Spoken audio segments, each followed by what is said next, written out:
अस्सलाम वालेकुम। आज की रेसिपी ये आलू मटर गाजर की सब्ज़ी ज़रूर बनाएं और कमेंट सेक्शन में बताना मत भूलिएगा कि मज़ेदार सी सब्ज़ी कैसी बनी।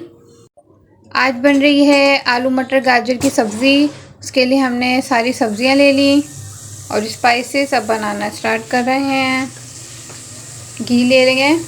अब ये 1 चम्मच भर के हमने घी ले लिया। इसमें ज़्यादा ही डलता है, सब्जियों में तो अच्छा लगता है। अगर कम लगेगा तो हम और डाल देंगे।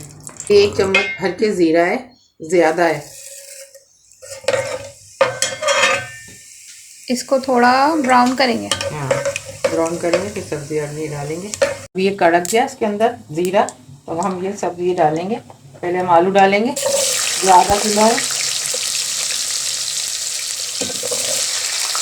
1 पाव गाजर है और 1 पाव मटर है। तीनों चीज़ें मिक्स करके डाल देंगे। ये हमने जीरे का भगाड़ देके उसके अंदर हमने ये मटर गाजर और आलू डाले हैं। 3 टमाटर हैं और 3 ही हरी मिर्चें हैं, ये भी डाल रहे हैं साथ। इसके साथ ही सब कुछ गल जाएगा आराम से। और ये कुटी मिर्चें 1 चम्मच भर के, और ये हल्दी जाएगा नमक है, और ये आधा चम्मच जो है हल्दी है, ये भी साथ डाल देंगे।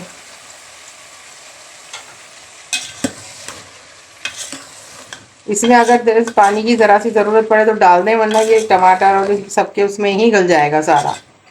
अब इसको ढक देते हैं। बस मैं इतना सा पानी डाल रही हूँ इसके अंदर ताकि ना ये गल जाए आलू। ये देखिए हमारी मज़ेदार भुजिया बिल्कुल डन हो गई। अब इसके अंदर हम सूखी मेथी डाल रहे हैं, वो साबुत वाली मेथी नहीं थी, हरी मेथी तो नहीं, सूखी मेथी डाल रहे हैं। बस खुशबू के लिए डाल रही हूँ मैं, ताकि इसमें अच्छी सी खुशबू आ जाए। वीडियो अच्छी लगी तो लाइक कमेंट करना मत भूलिएगा। अल्लाह हाफिज़।